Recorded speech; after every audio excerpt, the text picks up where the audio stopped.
आता आपल्या आवडत्या मालिकेचे संपूर्ण भाग मालिका प्रसारित झाल्यानंतर लगेचच पाहू शकता फक्त सन नेक्स्ट वर. भारतातील प्रेक्षकांसाठी मोफत सेवा. नाही, अशी वेळ येणारच नाहीये, कारण तसं काही घडणारच नाहीये.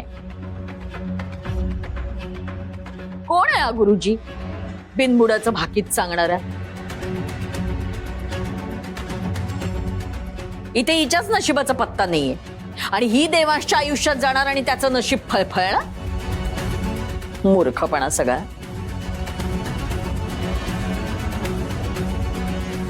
आणि इतकी जर काही भाग्यवान होती तर हिचा बाप का गेला हिला लहानपणीच सोडून पळून?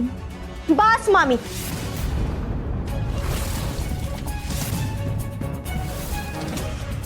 तो विषय काढायची गरज नाहीये.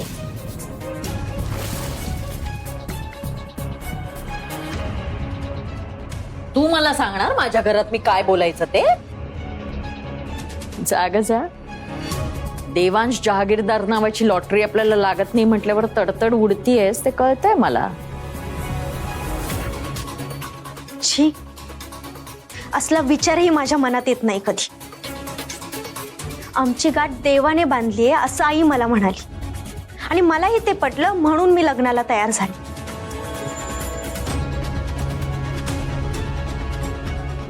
खरं तर पैशाची हाव तुम्हाला आहे, म्हणून तर माझ्या जागी अंजलीला उभं केलंस ना. पण एक लक्षात ठेव, देवाच्या मर्जी पुढे कोणाचंही चालत नाही. माझं चाललं नाही. तुझा देव पण बघत होता ना जेव्हा देवांशने मला पसंत केलं लग्नासाठी. तो नाही आला मध्ये. सो आता तू पण देवांश आणि माझ्या मध्ये येण्याचा प्रयत्न करू नकोस, कळलं? एक मिनिट, मी नाही तुमच्या मध्ये आली आहे, तू आमच्या मध्ये आली आहेस. माझ्या चांगुलपणाचा फायदा घेतलास तू, फसवलंय मला. देव तुम्हाला कधीच माफ नाही करणार. ए बासा, खूप झालं तुझं लेक्चर. मला जे करायचं होतं ते मी केलं, ते पण तुझ्या नाकावर टिचून केलं. स्वतः लग्न वगैरे करण्याचं स्वप्न ना सोडून देसई, कारण देवांश जहागीरदारची बायको मी होणार आहे. नाही, मी तुला त्यांच्या जीवाशी खेळू देणार नाही. सत्य काय आहे ते मी लवकरच देवांश सरांना सांगणार आहे आणि तुमचा सगळा डाव त्यांच्या समोर उघड करणार. जास्त बोललीस ना तर जीभ हासडून हातात देईन. तिकडे जाऊन त्यांच्याशी बोलून तर दाखव. नाही इकडचं तोंड तिकडे केलं ना तर बघ. तुम्ही दोघींनी मला कितीही अडवायचा प्रयत्न केला ना, तरी सुद्धा सत्य काय ते मी जहागीरदारांना सांगणार आहे.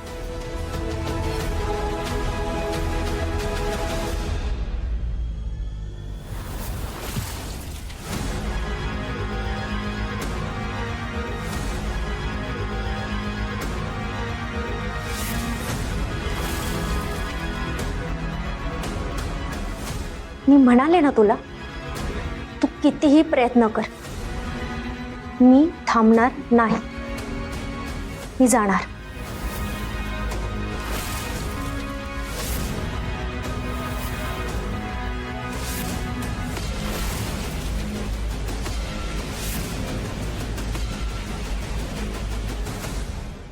आत्या, सॉलिड फास्ट आहेस यार तू. म्हणजे गुरुजींचं नाव घेतलं आणि गुरुजी प्रकट. आत्या, तू गुरुजींना का बोलवलंय?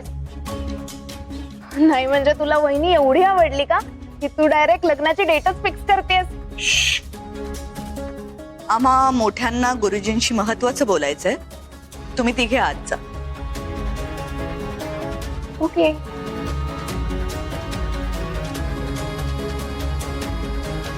या दादा, हे खूप अनुभवी ज्योतिष आहेत. खूप ख्याती आहे यांची बाहेर. लोक पत्रिका बघायला परदेशात सुद्धा बोलावतात यांना, हो की नाही गुरुजी? हो, ही सगळी देवाची कृपा आहे. आपल्याला भेटून फार आनंद झाला. हो, मलाही.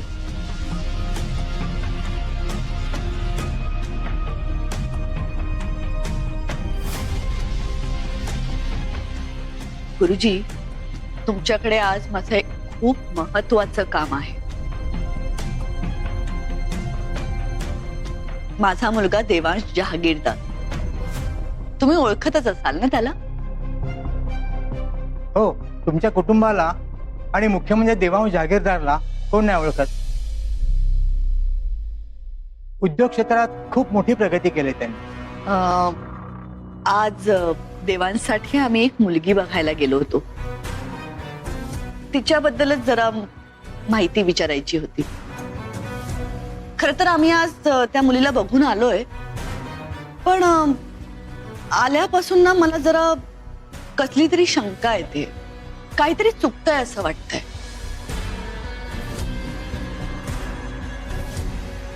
मला सांगा, तिच्या पत्रिकेत कुठे जमीन वगैरे आहे, म्हणजे ती विकल्यानंतर तिला संपत्ती मिळणार आहे असं काही लिहिलंय का? म्हणजे असं तिच्या घरच्यांनी तरी आम्हाला हेच सांगितलंय, पण ते खरं आहे की खोटं आहे याची खात्री करून घ्यायची होती. पत्रिका बघून आम्हाला सगळं जरा व्यवस्थित एक्सप्लेन करून सांगा ना.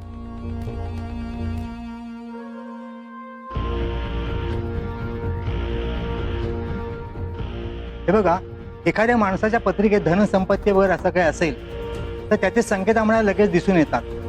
पण या पत्रिकेत असं तर काही दिसत नाहीये मला. माझा जो काही अभ्यास आहे त्यावरून मला आता सध्या तरी काही असं दिसत नाहीये की या मुलीच्या पत्रिकेत काही त्याचं धनसंपत्ती वगैरे काही आहे. तुमचा जर काही विश्वास नसेल तर नाही नाही नाही नाही, तुम्ही म्हणताय ते अगदी खरंय.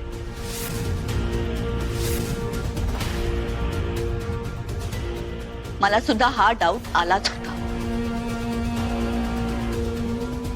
त्या मुलीकडे काही इस्टेट नसणार हेच कन्फर्म करायला तुम्हाला बोलवलं होतं. आता भैरवी, त्या मुलीकडे पैसा असणं ही दुय्यम गोष्ट आहे. आपल्या दृष्टीनं हे महत्वाचं आहे की हीच गोष्ट आपल्यासाठी गरजेची आहे.